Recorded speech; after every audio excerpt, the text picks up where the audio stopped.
and we will talk more about it in detail shortly when we get to the case study, which we're coming to here in just a moment. The big question now is, how are we going to do these deals steadily? So let's look at it a little deeper.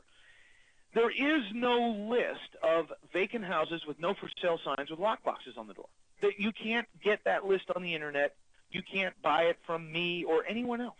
So what that means is, and by the way, you might think, oh, shucks, I can't just buy a list of those houses. That's a good thing. That means you have no competition.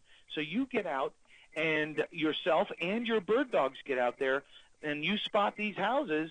You've got a market all your own. All your own. So the way you're going to do this steadily is with help, and that help is going to come from bird dogs. You can only do so much yourself. And if you ask anyone who's successful how they did it, if they did it on their own, they'll tell you no, they had help. You need help, and this is a great place for the process of delegating to begin or continue in your world. And as entrepreneurs, we all share one thing in common. We stink at delegating. And the reason is because we all believe no one can do it as well as we can, therefore we better just do it all ourselves. That is a trap. So here's a great way to get out of that. Get some bird dogs helping you find these vacant houses with no for sale signs with lockboxes on the door. Bird dogs will bring you a steady flow of these prospects dirt cheap. And when I say dirt cheap, I mean compared to any other kind of marketing to bring in leads in the real estate business, bird dogs are the cheapest.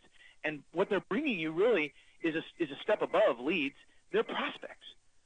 So this is powerful. Bird dogs are regular folks that are looking for extra income on their schedule and on their terms. And in this economy, you will have no problem finding bird dogs, believe me. And I'll tell you what, I pay my bird dogs $5 to $10 per prospect that they bring me, or lead, right? So $5 to $10. Now you might say, well, that's chump change. Who would do that? Well, look, you got to understand something. The fact that you're on this webinar makes you very different from most folks. So the typical folks out there, you know, they're running short of cash at the end of the month, right? So what do? They go get a second job. So they finish their first job at 5:30, then they go to work at 6. They work there until 11. They might get to see their kids in the morning right before they run out the door back to their first job. They don't have a life. Well, here's a way for your bird dog to take a Saturday morning, get out on the road at 8:30 in the morning with their kids in the car, go on a little scavenger hunt, involve the kids, go find 10, 15, 20 vacant houses, and make a part-time job's income in a couple of hours on a Saturday morning with their kids. That's huge. In this economy, that is huge. So you'll have no trouble finding these bird dogs, and they're cheap. Now, when they start out, they're kind of cute and cuddly and fuzzy, like this little guy. Look at him. Look at his little teeny feet. Isn't he cute? Right? But then with a little training and a little practice, what happens is they turn into hawks. That's my kind of bird dog right there in front of your screen. That's the one that gets it, and that only, you know, and they only need a little practice and a little training, and I'll show you how to train them in just a second. So now what I want to do is go through a case study. This is your step-by-step roadmap to a fat paycheck in the next 17 days by flipping an REO. All right, this is the Rugby Road deal. It is. I'm going to present it to you step by step, and this is a case study. This deal produced this check to me for $55,000. I did not fix this house. I did not do anything with it. I just put it under contract and flipped it to another investor and walked away with a check for $55,000. What would you do with that check for $55,000 right now in your life, right this minute? What would that $55,000 check do for you? Well, here's a picture of the house, okay, your typical entry-level 3-bedroom, 1-bath ranch-style house. Got a little chalet there on the left, so you know it was vaulted ceiling in the living room there, and it had little triangular windows looking out. And then those are clouds off in the background. On the left side of the screen, some people ask me, they're like, what is the story with that house? Is it underwater? Those are clouds off in the distance. The house was sitting on a hill. So $55,000 on that basic little house. Now, outside, it needed basically no repairs. It was in good shape. The lawn needed some work. But inside, it was all busted up, which is very common with foreclosures. The situation was the homeowner took out their anger and their resentment on the house, smashed the kitchen cabinets to bits, holes in the walls, fist holes in the walls. The bathroom, I believe it was a sledgehammer they took to the bathroom, just completely broke it apart. The tub had holes in it that I think were made with a sledgehammer. The carpets were burned and ripped. You know, typical scenario where, somebody gets mad. And I'm not making light of it, but the bottom line is that does create opportunity for us.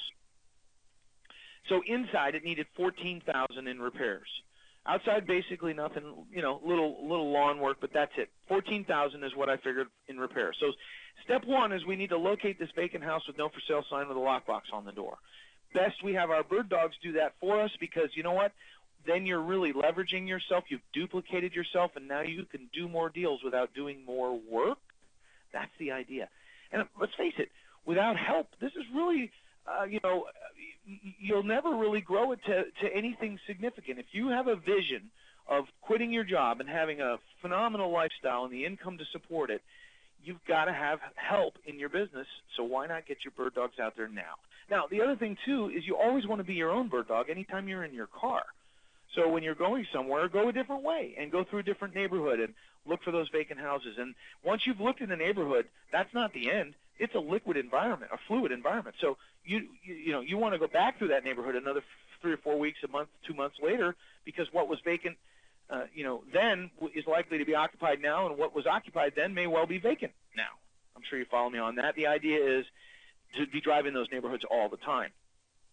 Step two is to do the tax roll search. Okay, so here's where we go to the tax assessor, and we find out who owns this property. The ownership of real estate is public information. You're entitled to know who owns this property, and when the tax assessor indicates that it's owned by a bank, well, then we know for sure, we now have confirmation this is a pre-list REO.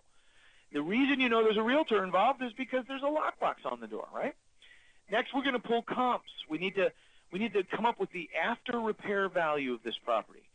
What's it going to be worth after it's fixed up? That's the after repair value. And the way we do that is we look at comps. Now, I don't have the time to get into the nitty-gritty of this process. I have a very short amount of time here. But when we get together after this, like I know we will, I'll go through that with you with a fine-tooth comb. I'll dot the I's and cross the T's.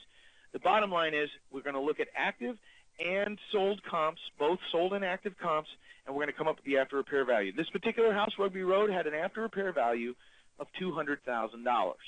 Now, that's an entry-level home in that particular town, a little more expensive than other entry-level areas around me here, but nevertheless an entry-level home. Next, we want to locate the listing agent, because the listing agent is our key, is our conduit to the deal. So the way we'll do that is we can go to the lender's website. We can call the lender. You may well find the listing agent's information in my REO vault. They're often listed there. However you do it, get a hold of the listing agent, and then what you're going to want to do is present yourself as a player. And I suggest that when you make that call to that listing agent, that first call, that first contact, stick to the script. Stick to the script, because with a script, you'll be confident, for one thing, and you'll not forget to ask the right questions or forget to say the right things. I've been in the business since 1993, but when I'm talking to an REO listing agent for the first time, I pull the script out myself to make sure that I hit all the high points. And the old saying, you only have one opportunity to make a first impression. So present yourself as a player. Now, you might say, well, that's going to be hard because I'm not a player. Well, you are now. You are now that you've met me, and you'll see. All right, so your conversation with the realtor will include you letting them know that you're a cash buyer and you have proof of funds, and you'll provide it with the offer. You know it's a requirement. You're not going to wait for the agent or the bank to ask for it. It's just simply required. And you'll present a nice clean offer without any doofus contingencies in there, like subject to the approval of my partner. Try putting that contingency in your offers to banks on their REOs, and let me know how that goes for you. I don't think it'll go well. Banks want to see clean offers. Then you'll want to make sure you hit the point home with this agent that you're excited to get the offer in as soon as possible so that there is no other agent involved. Now remember, when there's no other agent involved, they get a double paycheck. So two synapses fire in their head when you say no other agent involved. The first synapse that fires in their head sounds like this, cha-ching, cha-ching, because now they realize they're going to get a double paycheck. The second synapse that fires in their head is that they realize that you get it. You get it. And people like to do business with people they like. And when you get it, you're just likable. And that's part of what makes you a player, is your understanding the power of that double paycheck. So the way I like to phrase it is I say, I'm excited to work with you on this. I'm excited to get my offer in as soon as possible so that there's no other agent involved. That's all you have to say, and they know just what